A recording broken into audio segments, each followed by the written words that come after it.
बिस्मिल्लाहिर्रहमानिर्रहीम। अस्सलाम वालेकुम dear students, welcome back to biology class. Dear students, आज का हमारा topic organ and organ system level.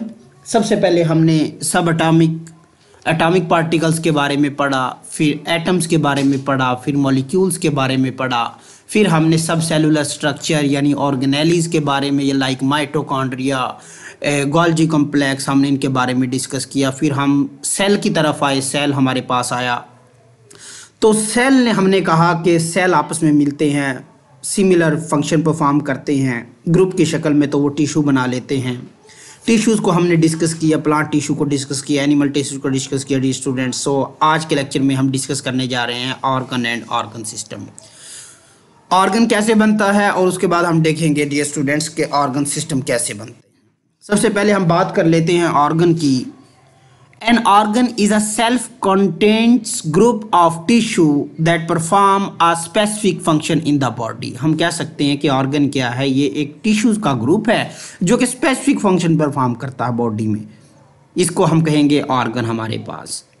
अगर एग्जाम्पल में हमारे पास पूछे ऑर्गन की एग्जाम्पल कौन कौन सी हैं, तो हम कह सकते हैं कि in the case of animals the examples of organ are stomach, heart, lungs and livers. But in the case of plants, so the organs, example of organ are a leaf, a flower, a root, a stem. ये हमारे पास plants के organ हो सकते हैं। तो ये भी short question में पूछा जा सकता है, प्लांट्स ऑर्गन और एनिमल्स ऑर्गन में क्या डिफरेंस है, कौन कौन से आप नाम बता सकते हैं।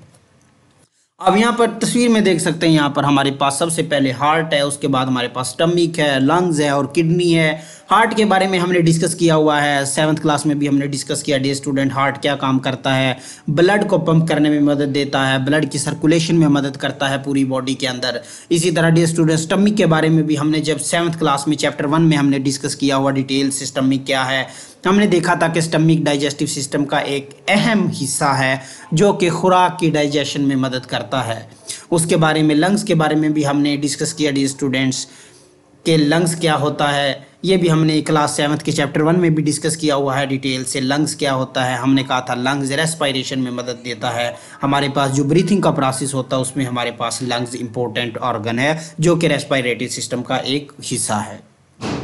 उसके बाद डियर स्टूडेंट्स किडनी के बारे में भी हमने क्लास 8 में डिटेल से डिस्कस किया, किडनी के स्ट्रक्चर को भी देखा, नेफ्रॉन को भी देखा। तो किडनी भी हमारे पास एक इंपॉर्टेंट ऑर्गन है जो कि क्या करता है, फिल्ट्रेशन करता है ब्लड की और यूरिन फॉर्मेशन में हमारी मदद करता है।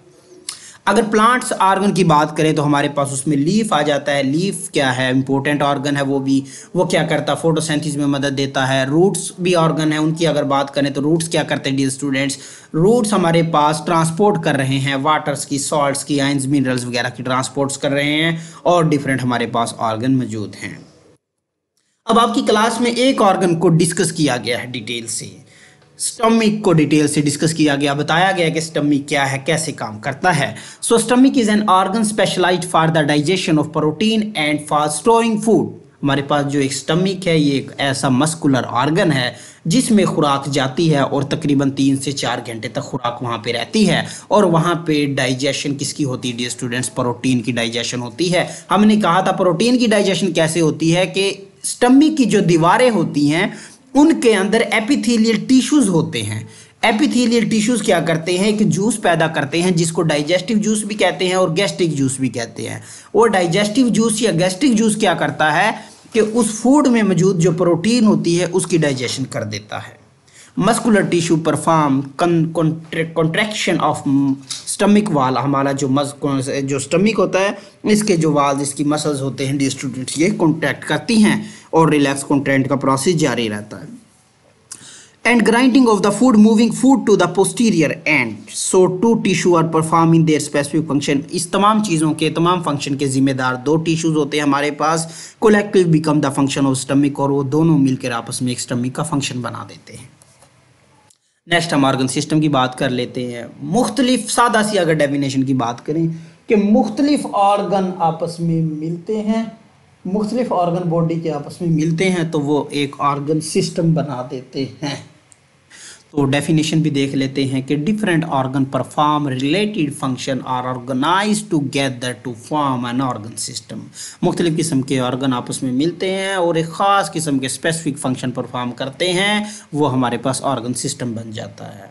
In an organ system each organ carries out of the specific function, यानी हर एक ऑर्गन का अपना काम होता है। अगर मैं डाइजेस्टिव सिस्टम की बात करूं तो ओरल कैविटी का अपना काम है, एसोफिगस का अपना काम है, स्टमक का अपना काम है, स्मॉल इंटेस्टाइन का अपना काम है, लार्ज इंटेस्टाइन का अपना काम है। अगर मैं बात करूं रेस्पिरेटरी सिस्टम की, नेजल कैविटी का अपना काम है, विंड पाइप ट्रैकिया का अपना काम है, हमारे जो लंग्स हैं उनका एक अपना काम होता है। अगर मैं बात करूं सर्कुलेटरी सिस्टम की, हमारे दिल का अपना काम है, हमारी ब्लड वेसल्स का अपना काम है।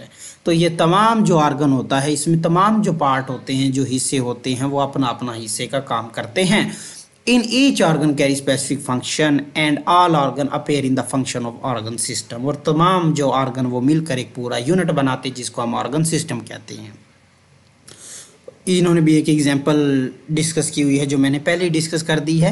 इन्होंने डाइजेस्टिव सिस्टम को एक्सप्लेन किया हुआ है। ये कहते हैं कि digestive system is an organ system that carry out the process of digestion, यानी डाइजेस्टिव सिस्टम एक वो प्रोसेस है जिससे डाइजेशन का प्रोसेस होता है। अब इसमें कौन कौन से हिस्से हैं? सबसे पहले कहते हैं कि डाइजेस्टिव सिस्टम में ओरल कैविटी है, इसका एक अपना काम है, स्टमक है, इसका एक अपना काम है, स्मॉल इंटेस्टाइन का अपना काम है, लार्ज इंटेस्टाइन का अपना है, और साथ लिवर और पेंक्रियाज भी इसके साथ साथ मदद कर रहे होते हैं, अपनी सेक्रीशन ऐड कर रहे होते हैं। All these organ help in the process of digestion, तमाम ऑर्गन ये मिलते हैं और डाइजेशन में मदद करते हैं। आपसे ये भी पूछा जा सकता है कि ऑर्गन क्या होता है, ऑर्गन सिस्टम क्या होता है, और कौन कौन से ऑर्गन सिस्टम इंसानों के, जानवरों के अंदर पाए जाते हैं। तो हम कह सकते हैं कि different organ system like respiratory system, circulatory system, reproductive system, nervous system, digestive system, ये मुख्तलिफ ऑर्गन सिस्टम हमारी बॉडी में पाए जाते हैं। अगर प्लांट्स की बात करूँ तो प्लांट्स में भी ऑर्गन सिस्टम पाए जाते हैं।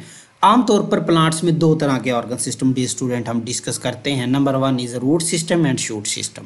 सो the organ system level is less complex in plant. कहने का मतलब ये है कि इंसानों के अंदर जो कॉम्प्लेक्स ज़्यादा कॉम्प्लेक्स होते हैं as compare to plants. Root system as compare to animal in this due to the greater range of the function and activities animal than the plants. So plants में क्या होता है, इतना कॉम्प्लेक्स नहीं होता। और दूसरी बात जो है हम डिस्कस करते हैं कि प्लांट्स में कौन कौन से ऑर्गन सिस्टम होते हैं। हमारे पास दो ऑर्गन सिस्टम होते हैं, root system and shoot system. ये स्टूडेंट, ये आज का लेक्चर था जिसमें हमने ऑर्गन सिस्टम को डिस्कस किया और ऑर्गन के बारे में डिस्कस किया। डी स्टूडेंट्स, ज़्यादा तौर पर अगर यहाँ से क्वेश्चन जो बनते हैं वो यही बनते हैं कि ऑर्गन को डिफाइन करें, ऑर्गन सिस्टम को डिफाइन करें। और यहाँ से जो इम्पोर्टेंट क्वेश्चन है जो हर साल बोर्ड में पूछा जाता है वो ये है कि right a note on organ and organ system. Organ and organ system पर नोट लिखें, जैसे मैंने स्लाइडें बनाई हुई हैं, जैसे डाटा आपको साथ हेडिंग के साथ शेयर किया हुआ है, ऐसे ही आप पेपर पे इस डाटा को लिखेंगे तो ये आपका लॉन्ग क्वेश्चन कंप्लीट हो जाएगा। किसी भी किस्म का क्वेश्चन है तो आप कमेंट सेक्शन में जाके क्वेश्चन कर सकते हैं। आखिर में मैं दुआ गो हूँ कि अल्लाह ताला मेरा और आपका हामी नासिर हो। अस्सलाम वालेकुम वरहमतुल्लाह।